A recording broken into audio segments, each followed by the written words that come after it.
Kira-kira apa ya yang ada di pikiran kalian ketika mendengar istilah arsip? Kebanyakan dari kalian pasti akan beranggapan bahwa arsip adalah dokumen kantor. Perlu kita ketahui bahwa arsip bukanlah sekedar dokumen kantor. Nah, sekarang agar kita dapat memahami arsip dengan benar, yuk kita simak materi pembelajaran berikut ini. Sebelum kita membahas materi lebih lanjut, jangan lupa untuk tekan tombol like, subscribe, dan tekan tombol loncengnya supaya kalian bisa update video-video yang bermanfaat dari channel Ayo Belajar.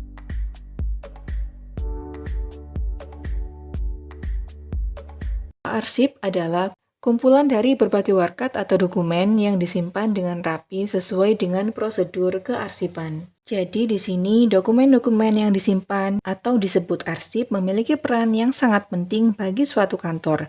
Kelancaran kegiatan organisasi perkantoran sangat dipengaruhi oleh pengelolaan arsip yang sistematis, sederhana, dan efisien. Hal ini dikarenakan arsip merupakan pusat dokumentasi dari suatu kegiatan yang telah berlangsung dan tempat mencari berbagai keterangan yang diperlukan bagi tindakan atau putusan yang akan datang dalam suatu instansi. Ada 3 syarat suatu dokumen disebut sebagai arsip apabila memenuhi syarat-syarat berikut ini. Yang pertama, dokumen tersebut memiliki nilai kegunaan, dokumen tersebut harus disimpan secara teratur dan terencana, dokumen tersebut harus dapat ditemukan dengan mudah apabila diperlukan. Warkat-warkat harus disimpan karena memiliki 6 nilai yang mungkin terkandung di dalamnya. Keenam nilai tersebut biasa disebut dengan istilah Alfred, agar mudah diingat. A. Administrasi value atau nilai administrasi. L. Legal value atau nilai hukum. F. Fiscal value atau nilai di bidang keuangan. R. Research value, nilai penelitian. I. Educational value, nilai pendidikan. Dan D. Documentary value, nilai dokumentasi.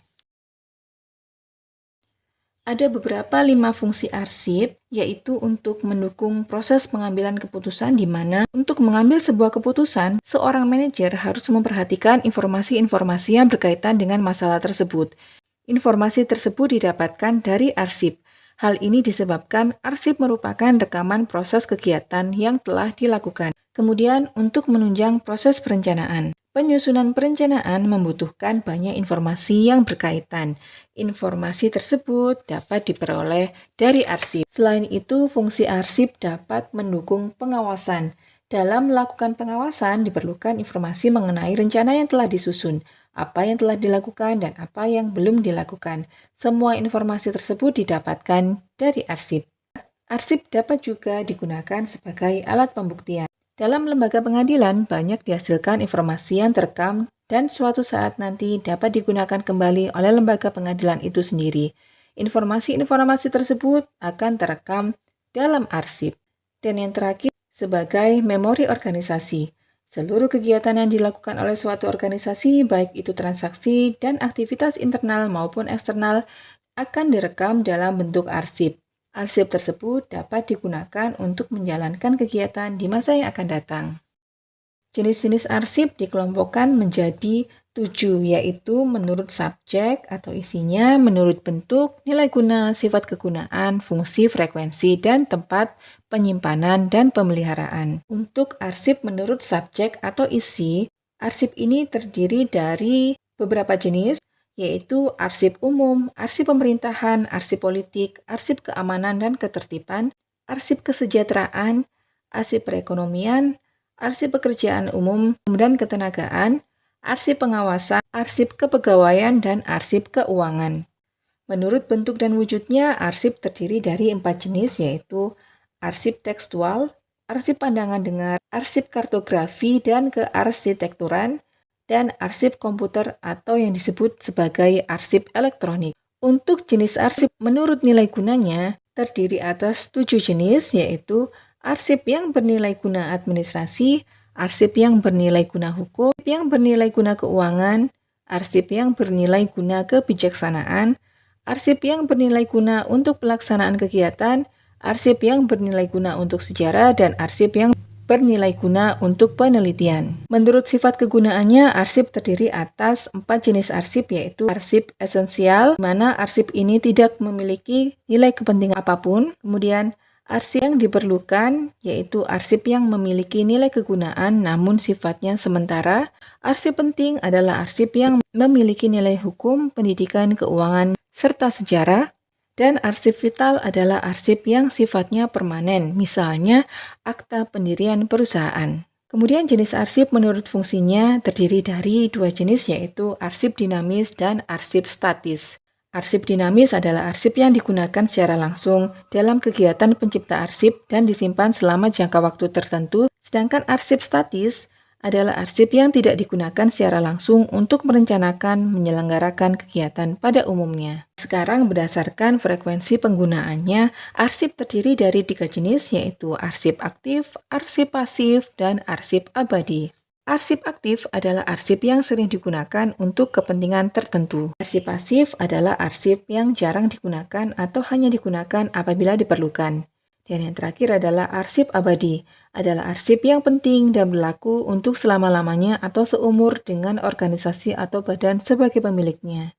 Yang terakhir, menurut tempat penyimpanan dan pemeliharaan, terdiri dari 2 jenis, yaitu arsip terpusat, di mana arsip ini penyimpanan dan pemeliharaan dipusatkan menjadi satu, dan arsip unit atau tersebar adalah arsip yang penyimpanan dan pemeliharaannya berada dalam unit-unit organisasi. Nah, tujuan kearsipan secara umum adalah untuk menjamin keselamatan bahan pertanggungjawaban nasional tentang perencanaan, pelaksanaan, dan penyelenggaraan kehidupan kebangsaan, serta untuk menyediakan bahan pertanggungjawaban tersebut bagi kegiatan pemerintah. Oleh karena itu, dapat disimpulkan bahwa peranan arsip dapat untuk mendukung proses pengambilan keputusan, menunjang proses perencanaan, mendukung pengawasan, sebagai alat pembuktian dan memori organisasi.